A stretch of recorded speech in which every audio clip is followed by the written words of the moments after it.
Good evening, ladies and gentlemen. I'm Lenny McAdams, co-president of the local League of Women Voters.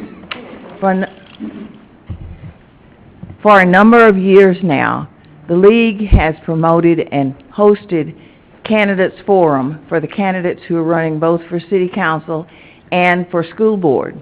We believe that the people whose children are being educated, and those who have already been educated, we hope, have a right to hear what the proposals are from the candidates who are running, what they are thinking about education. And that's the reason we believe we hold these forums. We believe in an informed electorate. We think that everybody should vote and they should know about the candidates that they are voting for. We don't support any party, we just support issues. And you can tell from a candidate, whatever party they're representing, and this is a nonpartisan election, but you can tell from the candidates then where they stand on the issues, which is what's important to the League of Women Voters. We are a national, nonpartisan organization.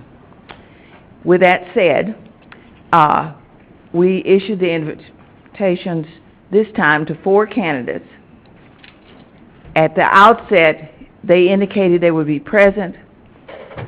We had 2 candidates decline to be present at the last minute, with absolutely no reason given for not being here, so we don't know.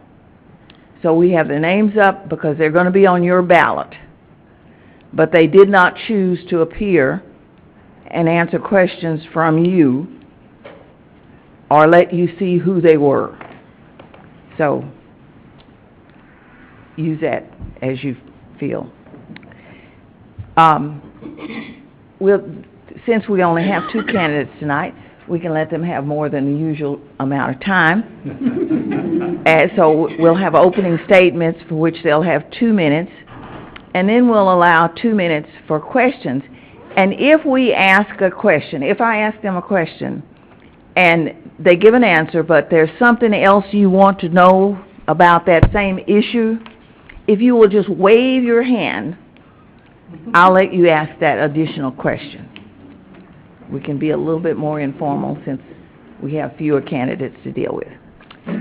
And with that, we'll get started, and we'll start with Ms. English. 2 minutes for your opening statement. Hi, my name is Sheryl English, and I'm so glad to see you guys again. I'm running for re-election for Place 2 of Denton ISD School Board.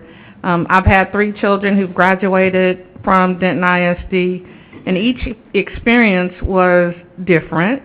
And so I've learned to navigate through the district, and I think it's a wonderful district, and I don't have any regrets from moving from Los Angeles to Denton, Texas. It's some of the most wonderful people ever. And I'm not saying that just because I'm up for re-election, but it's true. But I've enjoyed this. This 3 years went by so fast. Having the opportunity to work behind the scenes. I've been on so many different boards within the district, but it's different when you get in the seat. And being able to advocate for children and teachers, and who would have ever thought it during this time that public education would be under fire the way it is. It's absolutely insane. I'm a product of public school and early childhood education, and I think that we need to continue to fight for our teachers and our children. I think that our teachers should be paid like first responders. They have kids all day long, and those children come with all kinds of issues and things of that nature. And I can tell you one of the biggest issues is social media and TV and all these images that kids see and they try to emulate. So I would love your vote, and thank you for being here, and thank you for the invitation. Thank you. Ms. Burns. Okay. Good evening, and my name is Barbara Burns, and I am seeking re-election to the Denton School Board Place 1. And also, I'd like to thank the League for hosting this forum because it is such an important way to get out information about candidates and issues. As Ms. English said, public education is facing serious challenges. Texas ranks last in mental health care. The state refused to accept $450 million to help families this summer with food insecurity. The state has schools operating on a 2019 funding level, even with spiraling inflation. With over a $30 billion surplus, the state did not increase the basic allotment for students, nor did it give teachers a pay raise. In the past year, I have visited all 43 of our campuses. I've talked with teachers, students, parents, and volunteers. Now, more than ever, our teachers, students, and parents need a trustee who will place student needs over partisan politics. Thank you. And I should also say that the invitations were issued in February. We try to get you before you're overscheduled. All right. First question, for which you'll have a minute, and Barbara, you can breathe right fast because you get the first question this time. Okay. What unique abilities can you bring to the position of Denton ISD trustee? I was a teacher for 28 years, so I have an understanding of what's going on in a classroom, and I say that because I haven't been in a classroom for 18 years. I know something, but there is no way I truly know exactly what is happening in the classrooms today, the amount of stress that teachers are going through. But like I said, I visit classrooms and I see what teachers are teaching, I see what students are learning, and I think that brings a unique perspective. I've been on the board for 12 years. I attend conferences. I actually do some women in leadership conferences with colleagues from other districts. So I'm a good listener. I hear what teachers say. I hear what students say. In fact, I had a student recently who was, as much as she's excited about the new school at Newton Razor, was a little upset because the playground is significantly smaller. And I talked with the administration, and they're actually going to be looking into maybe a standardization of playgrounds to make sure that the developmental needs of our children are met. So that's just from a young child who cares enough to speak up. So I think I can bring that perspective because I do listen. Thank you. Ms. English. I concur with Ms. Burns. I also, even before I got on the board, I don't know why everybody calls me because they think I know everything, but they do. And I've had those same experiences. Ms. Burns and I have gone to many listening sessions with teachers. I actually have breakfast every Friday with the students that are in our alternative school. And I get an opportunity to sit there and have breakfast with them. And once that trust is gained, they invite you and tell you all kinds of things. And we have since we're in such a fast growth district, we have a lot of students that have come from other states, and they've brought those survival mechanisms with them. And so it's taken them a little bit of time to get acclimated to, Texas and how our schools are, but we also have opportunity to see them during mental health, their trauma.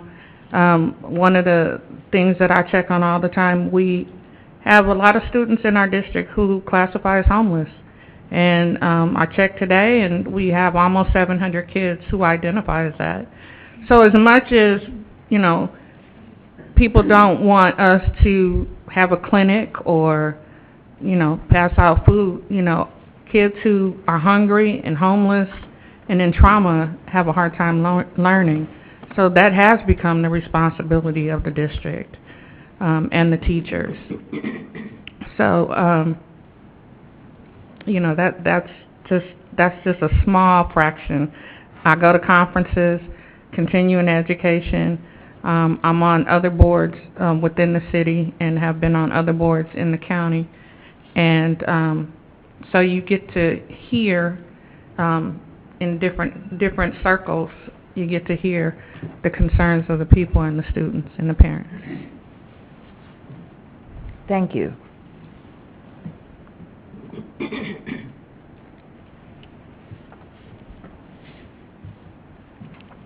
All right. And we'll start with you. Sorry.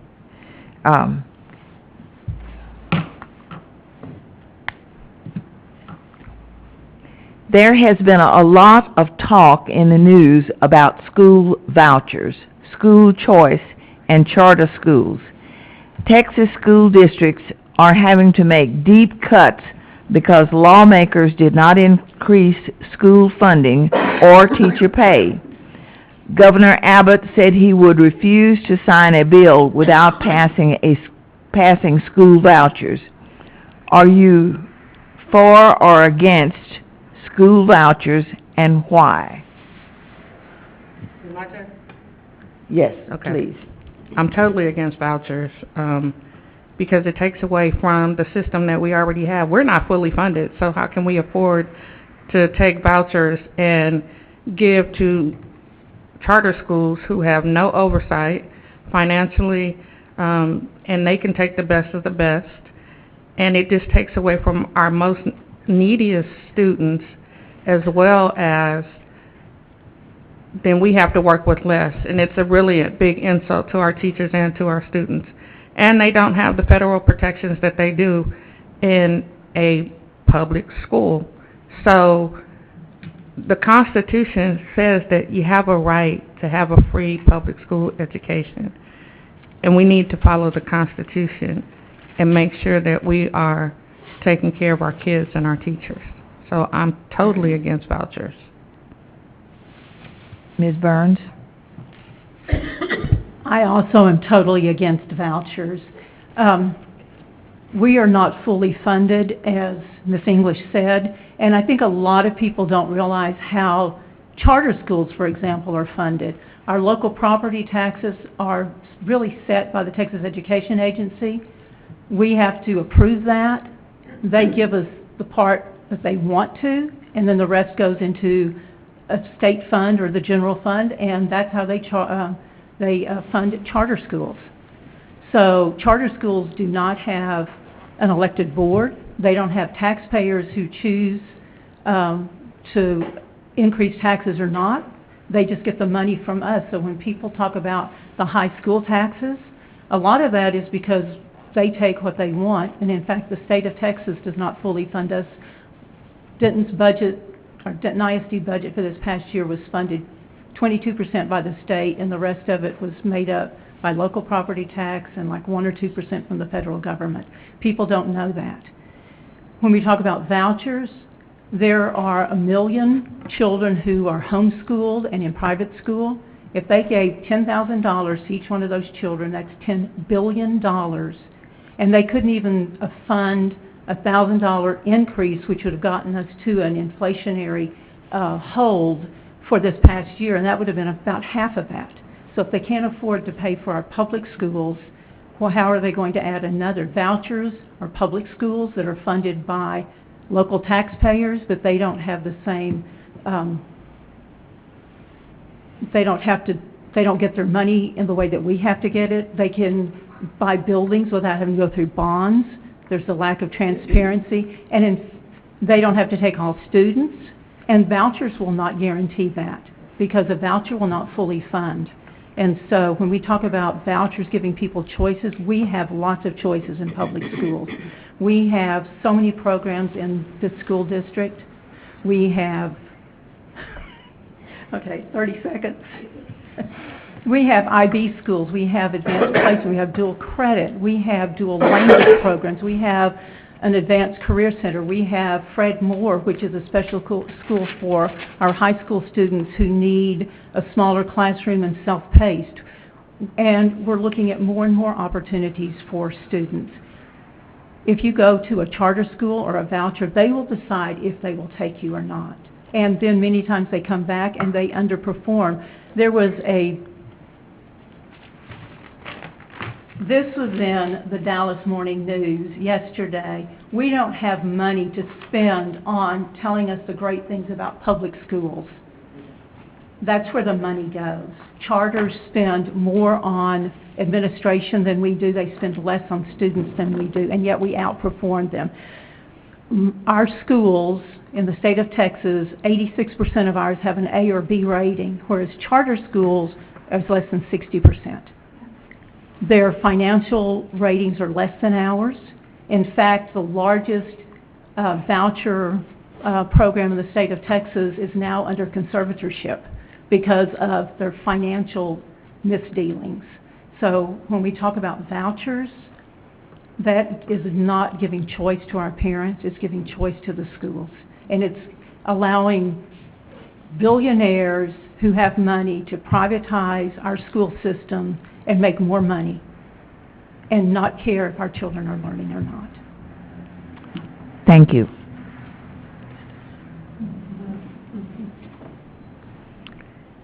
All right, we have two questions dealing with this issue. So I'll read one. What do you see as the biggest challenges facing our district, and how do you plan to address them? And we will begin with Mrs. Burns. I think I probably already kind of answered that with my last statement, because I think the biggest challenge to public schools right now is the defunding of our public school system. As I said, we have a group of conservative billionaires in this country who are using their money to influence local elections so that they can privatize public schools and make even more money by owning private schools and receiving voucher money. I saw a recent post by one of our Texas billionaires who came right out and said public schools should be defunded. The majority of Texans support public schools. They don't support vouchers. But we need to be educated. Many people don't understand what is happening to undermine and defund public schools. Public schools, unlike charters, don't use valuable resources to advertise the good things. I think that's part of it. We don't use resources to talk about all the great things that are going on in our schools, all of the fine arts programs, all of the extracurricular activities, all of the things that make a child develop in the way that they need, because we're looking at the whole child. And for me, my job as a trustee is to advocate every chance I get, to talk to our lawmakers, to talk to community leaders, to talk to parents, to talk to teachers, and to encourage more people to know what's going on in public schools, to talk to their lawmakers. And we need more people to stand up and speak out and realize that public schools are doing a great job in educating our children. Thank you. Ms. English. I'll make this quick, everything what Barbara said. And, you know, we've also, like she said, we talked to our lawmakers. We've gone to advocate in Austin. We've gone to advocate and talk to our lawmakers in the nation's capital. And if we have to continue to just stand on the mountaintop and fight for our public schools and our kids, then that's what we'll do. Thank you.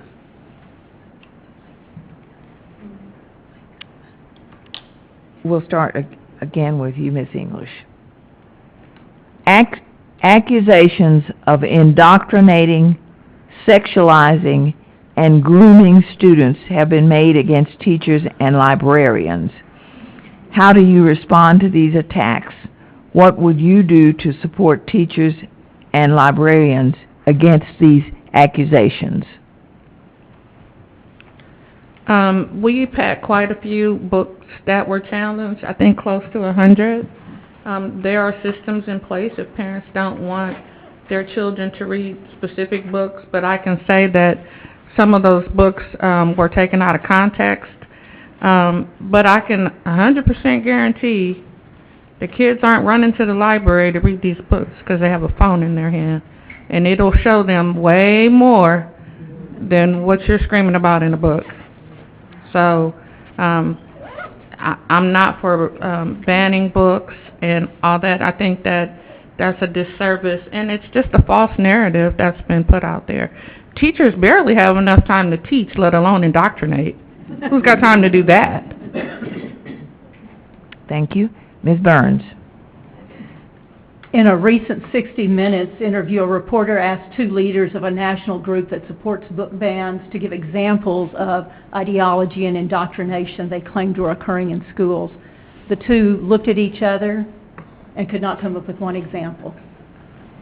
My response to such attacks is to explain that we have a local policy, as Ms. English pointed out, which follows TEA guidelines and in fact was approved unanimously by our board 1.5 years ago. So everybody on our board at that point supported this policy. And we also take an oath where we have to uphold the Constitution and the state of Texas. And when we talk about book bans, that violates our First Amendment. Even House Bill 900, which is so controversial right now, that passed this last legislative session, upholds books based on themes. I've also voted to uphold parent rights to choose books for their children. I think if a parent does not want a child to read a book, that parent has the absolute right to say, my child will not read that book. But I also believe that that parent has no right to tell other parents whether their children should read books. That is up to each parent, and that gives parents the choice they should have. I am frequently on school campuses. I talk to teachers, I talk to librarians, and one teacher commented to me recently, I see about 100 things kids need every day, and banning some obscure book isn't even close. I think my role as a trustee is to allow professionals to do their jobs and to support them. Thank you. And breathe, because you're up next. Okay.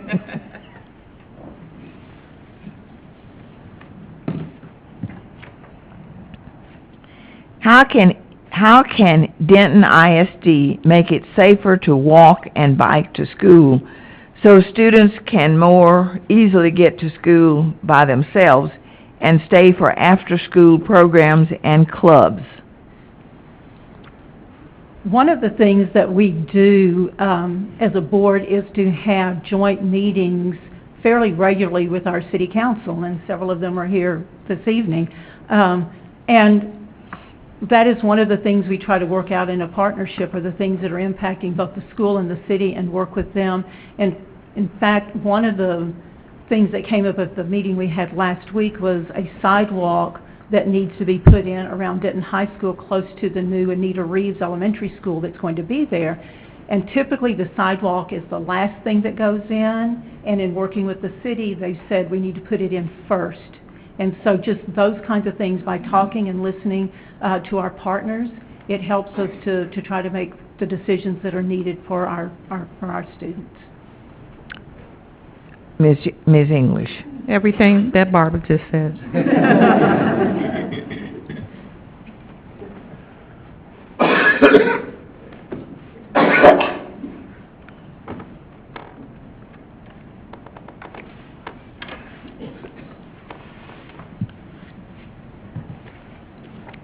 All right. And you're up next.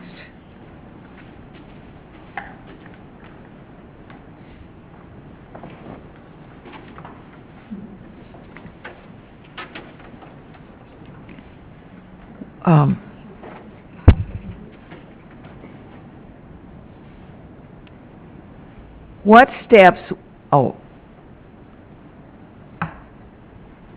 forgot who I started with. So you're up next. Yes.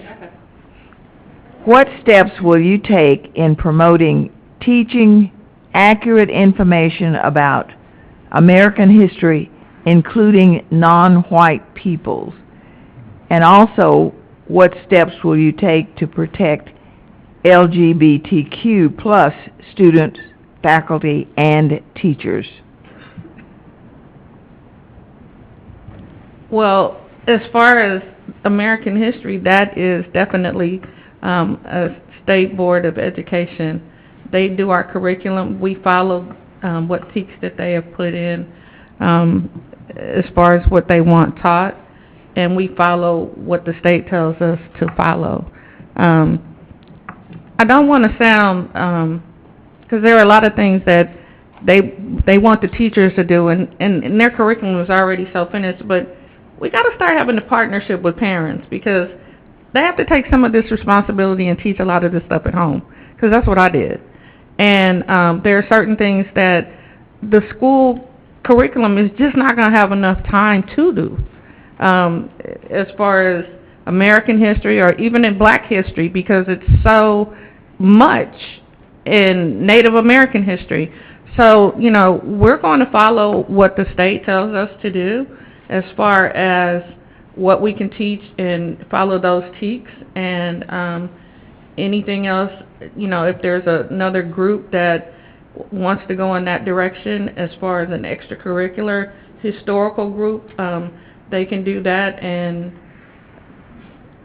you know, that's pretty much all I can say. Ms. Burns. The TEKs do tell us what is going to be taught in our schools, but I think another thing that a lot of our public doesn't understand is that much of our curriculum is set by our State Board of Education, and we vote for those people. It's becoming a much more conservative board, and in just a recent article, there was an opportunity to advance a Native American Studies. Grand Prairie has piloted that program, and twice the chairman of the State Board of Education, who is appointed by the governor, has refused to set that on the agenda. And the reason given is that, well, you can do that locally.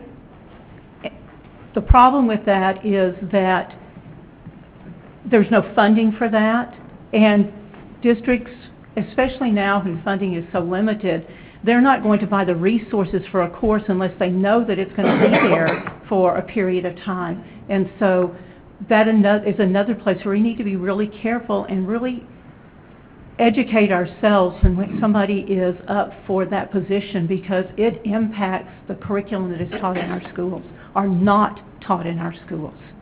And ethnic studies, right now we do have some courses for Black history and for Hispanic history, but we don't want those things to change as the State Board of Education changes. And as far as promoting rights for everyone, we uphold school policy, and we believe every child should feel safe, and we work to try to promote that, and that again is an issue too with parents and children. We need to work with our parents and our children to make sure a child does feel safe. But I have been in classrooms, and children embrace other children, and it is beautiful to see. I was in a classroom recently where they were talking about what they could do to make people feel, and they came up with such beautiful responses of, if we have a new student, make them feel welcome and talk to them, or just simple acts of kindness that we're teaching in our schools, because without the socialization, you're not prepared for the workforce. It's not important just to know your academics, but you have to be able to work with people, and that's one of the important things that public school does. And we work with all kinds of people. Ms. English, please. Oh. Now, of course, it's me. Yeah. We'll keep up with that if that helps. And I have written right down here, Barbara Burns is next. Okay. Maybe I can't read my own writing. Find you another question. How do you plan to show that you value / support students from diverse backgrounds? How do you show or plan to show that you support or value students from diverse backgrounds? One of the things that I do is attend a lot of different school functions. I was just at a TW function recently that promoted the mariachis and our ballet folklorico.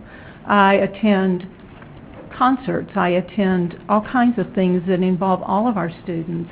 And I think that is one of the best ways that I can promote that. Theater productions that we have, and just to talk to students. There was a student that graduated from one of our high schools last year that I saw at an event yesterday, and that student came up to me and thanked me for listening to their position on LGBTQ. And so I think it's just if you let people know that you care about them as people, and I think that's important. Ms. English. I really have to answer that question? I'm afraid so, ma'am. We go through a lot of different cultural diverse events and support all our teachers and students in our district. Even when if they have something on campus, or like she said, in all those different events. I think just a little bit, I get a little bit more because some places I have to be. Being the first black woman, I have to be there, and that's fine. But I don't just go to black events. I go to everybody's event because I love mariachi. That's my favorite. So it's just such a blessing to be in a district that has such a plethora of things to go to and attend. And we went to UNT, and our Braswell Zone Orchestra was going to, and they were wonderful. So that is the best way, is to support as much as you can. I mean, this job doesn't pay that much, so I have to work in the meantime, but I try to attend as much as I can to show my support for the district, for the kids and the parents, and it brings me joy. So I'll continue to do what I've been doing. Breathe. I said breathe because I'm going to ask you to start talking again. Oh, God. Do you believe that teachers and librarians follow district and/or state guidelines in developing their lesson plans? If you feel these guidelines are wrong, are you not thus arguing with state policies? I'll do it again. Okay. Do you believe teachers and librarians follow district and/or state guidelines in developing their lesson plans? If you feel these guidelines are wrong, are you not thus arguing with state policies? I do believe that we're all following the policies that have been given us in places to what to do. But there are also district policies for teachers and librarians. I think it's kind of a redundant question because we still advocate on behalf of those particular programs and things that they have. We don't always agree with some of the policies that the state has, but we do have to follow them. Ms. Burns. With the issue of library books and librarians, and our librarians have really been under attack the last few years. If you come to board meetings, you can understand that. But because of some of that, the professionalism has been taken away from the librarians, and they're not allowed to make the decisions that they, as professionals, should be allowed to make. They are the ones who have a master's degree in library science. And I was talking to an elementary librarian who said that because of the guidelines that you now have to have in place, that her elementary students were needing some nonfiction books on soil and science, and she couldn't even order the book because there were not enough reviews on a book on soil. So, I mean, that's the extreme that we've gone to. And yes, I believe that our teachers are following policy, and this was just something that a teacher said to me recently, and I want to read this because this hit me. This is what teachers do every day. The day is over, but not really. You don't even get 2 minutes to reflect about the day and how tomorrow's lesson needs to be adjusted. You smile as you load the last kiddo into the car and hurry to a staff meeting.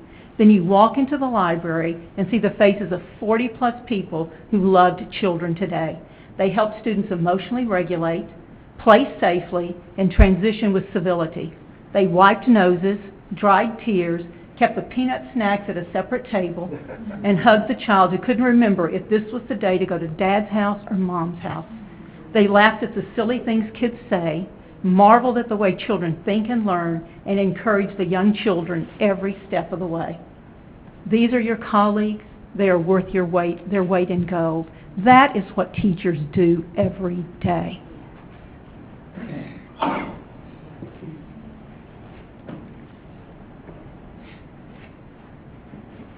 Thank you. I'm going to read both of these questions. Okay.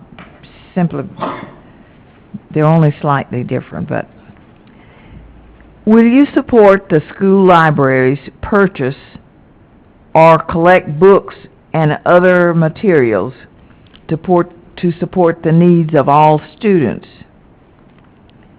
And then it says, another says, the board is still being bombarded with book bans. What can you tell us your position on removing books that can violate the First Amendment?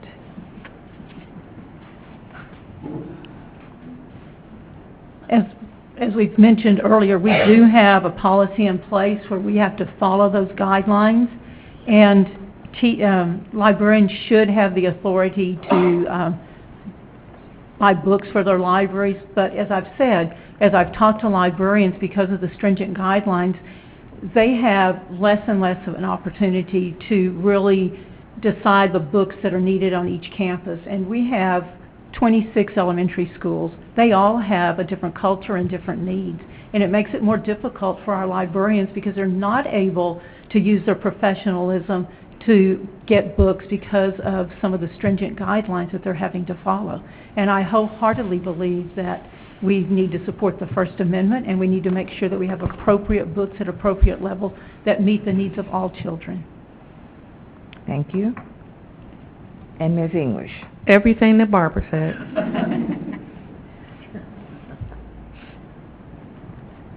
You don't get that much of a rest. No, I'm just, because we keep saying the same thing. We're on the same page on everything. What was that one?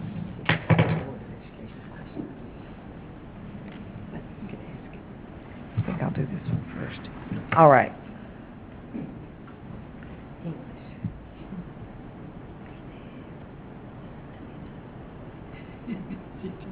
Ms. Yes. Should DISD drop curricular provided by companies that have made diversity, equity, and inclusion policies? I'll do that again. Should DISD drop curricular provided by companies that have made diversity, equity, and inclusion policies? Who are we to tell companies what to do with their company and how they want to do that? No, I don't think we should. If they're providing the curriculum that we need, and we only have a limited number of suppliers that we can buy from, that doesn't have anything to do with the product itself and allowing our teachers to be able to teach. I think that's mixing apples with oranges, and it really has nothing to do with the materials that we purchase. Ms. Burns, please. It would be difficult not to use companies because of a diversity, equity, inclusion policy. In fact, the state of Texas a couple of years ago passed legislation that limited the financial institutions we could use because of their use of diversity, equity, and inclusion, and it kept us from using some financial institutions which would have helped us with our own finances. And I think that we have to be careful about those things. We have to do what is best for our students.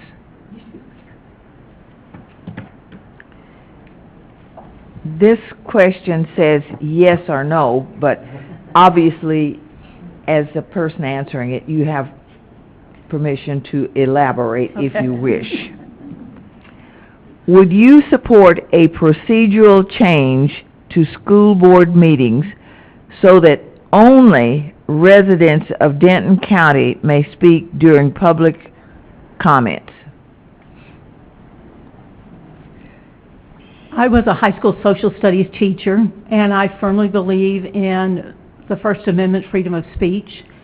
I do think that we have tried to revise our policy somewhat so that we allow our students to speak first, then our parents, and we're looking at then residents of the school district and then anybody outside. So we would have kind of an order, and I think that's appropriate. Ms. English? I agree with her, although we do have people who come to our school board meetings and they don't live in Denton. They don't live in Denton County. But it's a public meeting and they have a right to speak after student and parents and concerns. So, we do have a policy.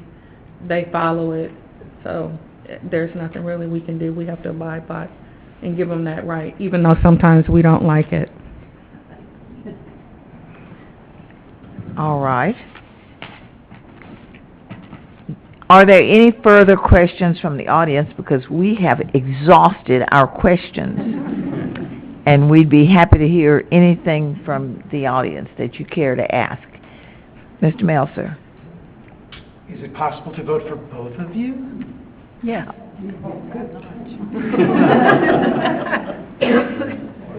She's in place 1, I'm in place 2. Excuse me, Yes. ma'am. You might have had trouble reading my handwriting. Most people do have trouble reading my handwriting. Could I just ask the question? Yes. Okay.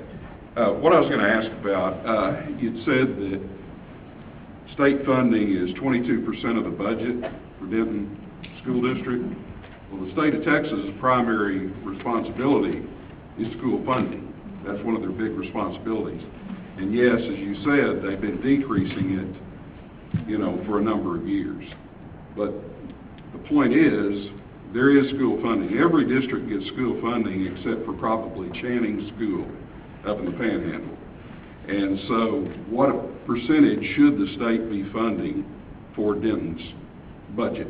If not 22%, how much should it be? The Constitution says they should fully fund public education. And right now, they're using our local taxes to do that, and then they're taking those local taxes and putting them in the general fund and using them for other things. So there shouldn't be any property tax? I'm not saying that. We couldn't survive without property tax. There are people who are wanting to eliminate property tax. If you do that, you get rid of all of our social services. You get rid of fire protection, you get rid of health care, you get rid of police protection, because a lot of that is taxes.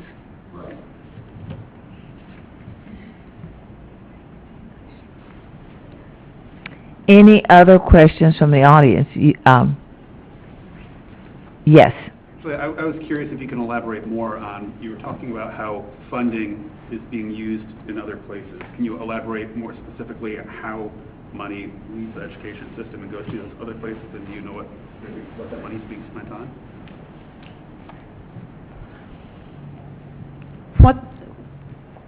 The Texas Education Agency determines what our tax rate will be, and then we as a board have to approve that. But all of the money that comes in, and we're a fast growth district, so we have more money than a lot of school districts might have. But then the state determines, based on the amount they're going to give us, how much of our local property taxes they're going to keep. And sometimes, I think this last year, it was $12 million. So then it goes into a general fund, and it can support charter schools. It can be put into that $30 billion rainy day fund that's just been sitting there. And really, a lot of that's the $30 billion, is from our our local taxes. So they can just decide how that's going to be spent, but it's not being spent by our local taxpayers. And I think that's a lack of transparency We talk so much about schools needing to be transparent and accountable, and I totally agree with that, but our state also needs to be more transparent with the way they handle money. And we have so many unfunded mandates that it's a chipping away of funding as well. We get our funding based on attendance rather than enrollment. And after COVID, especially and this is across the country, not just Denton ISD, we're doing better than some, but our average daily attendance has gone down, so that decreases our funding considerably. We have other unfunded mandates, like the safety and security, where we have to have a certified police officer on every campus. I have no problem with safety and security in doing that. The state gave us $15,000 a campus. You can't hire a safety officer that's certified for $15,000 a year. They require us to do full day pre-K. They pay us for half a day. So it's things like that that they chip away at what we're actually getting to fund our schools. And to give a raise to our teachers, for us, a 1% raise is about $3.33 million. So a 3% raise last year cost $10 million for us, and a 3% doesn't even keep up with inflation. And yet we went into a deficit budget believing that the state with that kind of a surplus would give us the funding that we need, and they didn't. This year our teachers will not get a raise because the state of Texas has money sitting there that they refuse to spend on public education. Ms. English? And also, when she talks about unfunded mandates, I'm on the safety committee within the district, and trying to find, retired officers, qualified. I mean, they gave us an option. You can get a security guard company, and that's already proven to be a disaster for another district, a neighboring district. And we don't just want anybody on the campuses with our kids and our teachers. I mean, yes, they have a specific duty that they have to do, but that's a heavy burden. It was a great idea, but you didn't give us the money to go behind it. And I want to say this, and I know that it's not even in my notes, but we have a lot of our state representatives and our politicians that represent us that are voting for vouchers, but they don't even know how school funding works. I want you to know that. Yeah. And there have been conversations where they've tried to tell them this is how this works, and it's like, well, that's not true. So you really have to do your research as to who's supporting public schools and who's supporting vouchers, because again, a lot of them don't know how the funding works. We have all these buses, but the state only gives us, I think they went up to $1.99 a mile. We do over 1 million miles a year. Make that make sense. What's going on with chaplains? Are they taking place of a social worker or a counselor? I mean, is it past that, or? The state of Texas said that each school district had to decide whether or not they would allow chaplains to come in and be used as counselors. And what our policy says is they will be allowed into schools as volunteers as any other volunteer, period.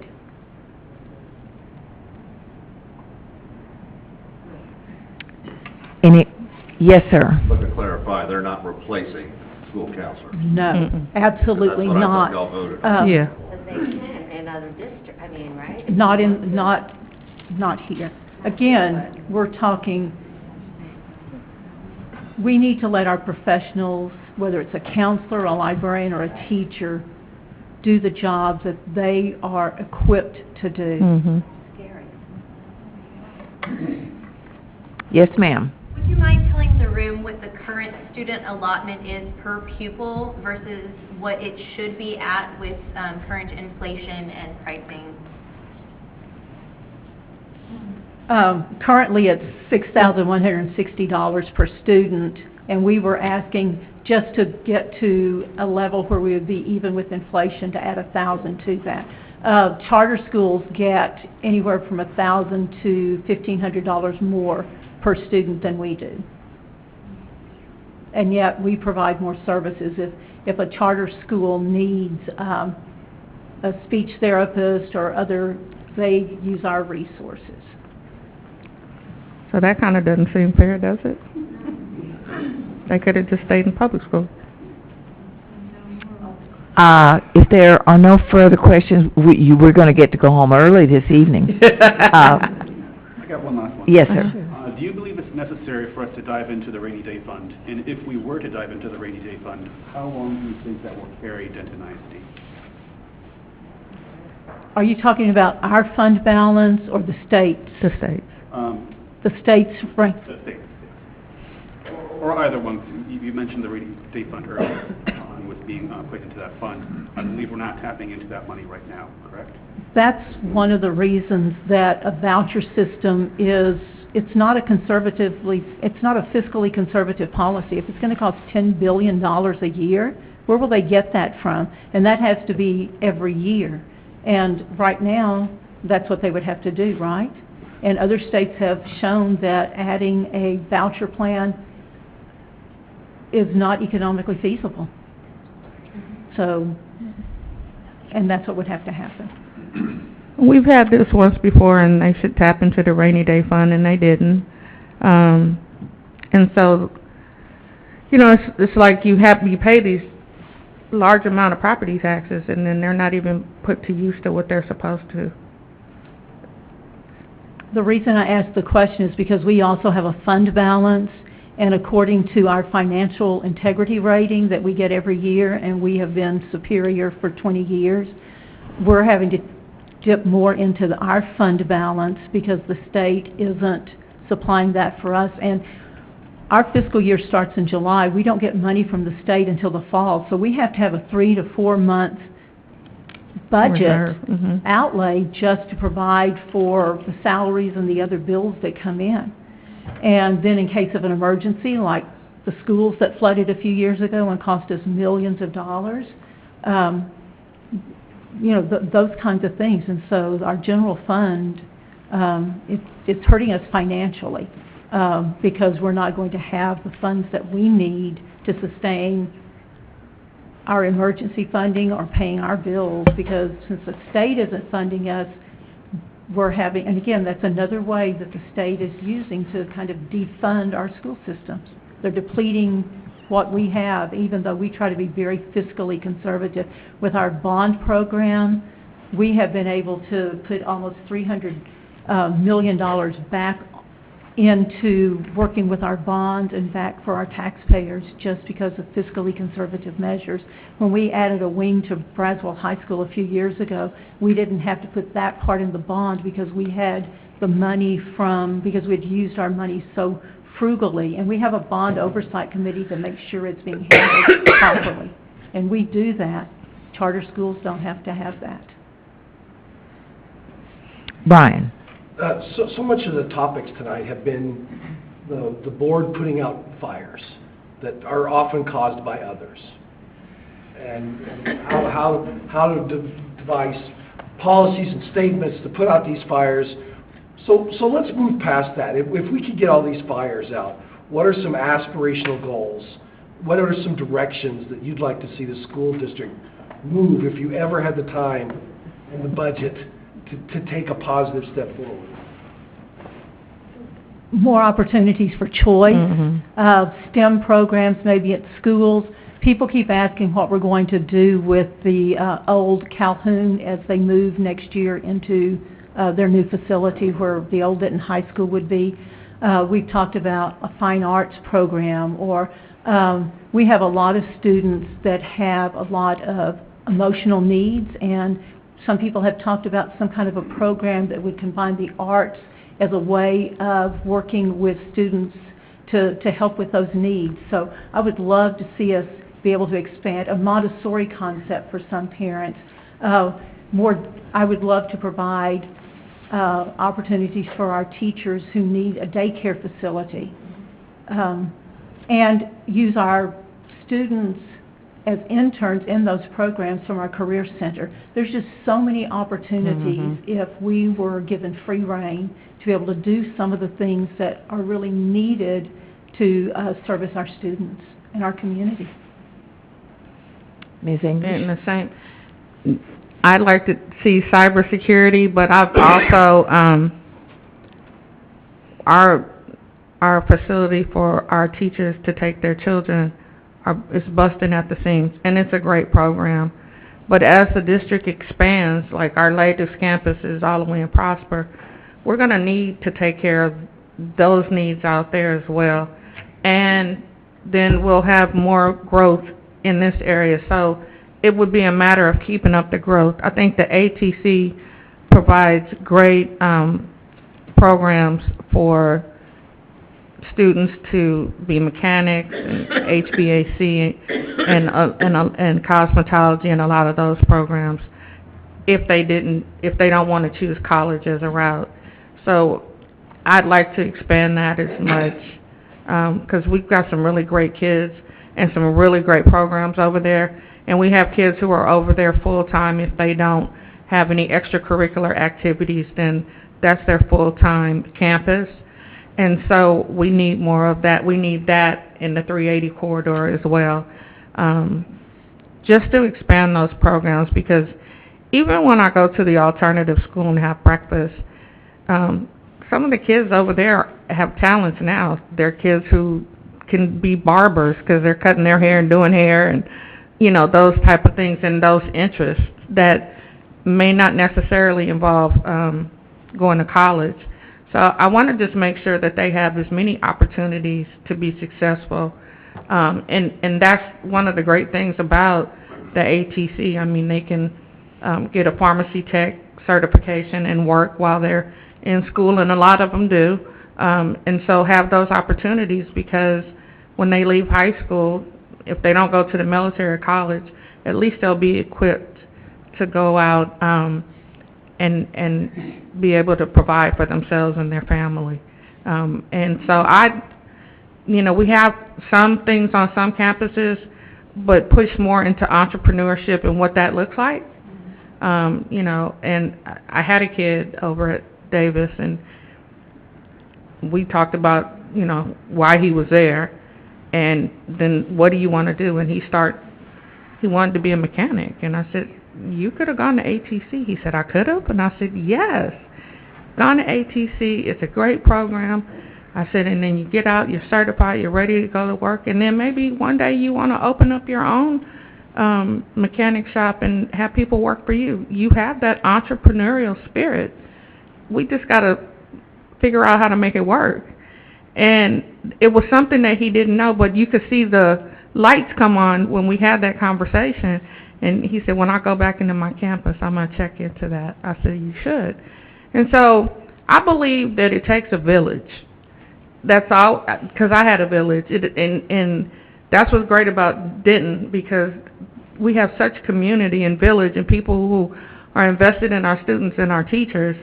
And we want to keep that, because if they're successful, we're successful. So that's my 2 cents. I have a question. Oh, yes, ma'am. I probably should know this, but I don't, so I'm gonna. Is there a state board of education? Mm-hmm. And are they elected offices? Mm-hmm. I don't remember ever voting for any state board. And then I vote all the time. They're not all selected at the same time. Ours, my district, and most of Denton ISD, I think was part of that, that person was elected last year. And she's from the Frisco area. I'm talking about state. Yes, State That's Board right. of Education, yes. We voted for that last year. It's one of those positions that we need to start looking at, because I believe the lady who was voted on last year homeschools her children, so how can she make decisions based on, I mean, you know, that's just the kind of stuff that they have going. But it's not much talked about, so I think it's an easier race to win because we don't know. So, yeah. And it's a partisan race too, so so you're voting Democrat or Republican for the State Board of Education. Yeah. Thank you. Are there other questions? Seeing no hands, we'll move to closing statements. And you have 2 minutes to tell us just what we need to know before we go out and vote. Whose turn is it? It's Barbara's. I started with you. I started with her, so Barbara gets this one. I do want to say, though, that in spite of, it seems like we've talked about so much of the negative with public education, in spite of those challenges, our district and our employees do an amazing job getting resources to teachers, working with community partners, our Denton Public School Foundation giving grants to teachers and students. And this is an amazing place to be, and we have to get beyond all of the distractors, is what I call them, because the things that people are saying about public school are not things that are happening. We are not indoctrinating students. We are not doing those kinds of things. Our people are professionals, and they are working with kids because they love those children. And I want to continue to be able to help make sure that those things continue to happen in our district. I want us to be able to focus on the positive things and the things that we can do to make a difference for our families and our parents and our community. Thank you. I'm not going to say what she said, but kind of everything she said, and then, but that's what makes it so easy to want to serve and continue to love on our teachers and our kids and our community, because it is such great things. And in spite of the distractions and the rhetoric, there are some great things going on in this district, and talent that is beyond belief, and our teachers are wonderful. I mean, they would have to have a heart of gold to want to be with kids all day long and not even being fully funded, but they make it work, and that's the beauty of it. And even in spite of all that, we have teachers who want to come and work in our district, and they come from other places, and I think that it's not a perfect place, but it's a really good place, great culture. Superintendent is wonderful. And as a board, we get along together. We like each other. And, we don't fight and all that other, because we have a mutual respect for one another. And nobody's here trying to make any statements or trying to have a political agenda. Well, not me and Barbara, but anyway. But that's why they don't let me talk much.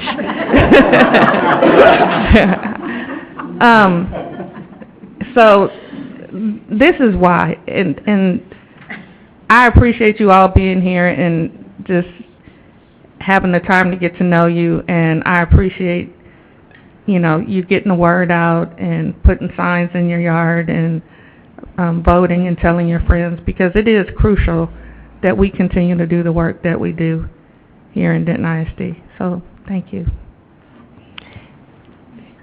With that will conclude our forum a full hour early. I want to thank each of you for coming out. Our job as a League of Women Voters,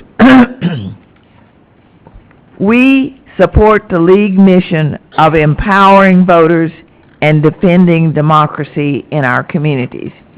It is very important, and democracy is under siege at this point. And voting is not just a right, it's a responsibility. you pay attention to who works on your car or who cuts your hair. Pay attention to who teaches your children and your grandchildren and your neighbors' children. That is most important. So we need to be informed voters and take all your neighbors with you. We don't ask people how they vote.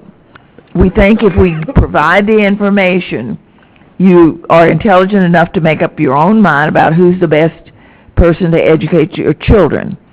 So that's all we ask then, is that you turn out with your neighbors on election day and vote.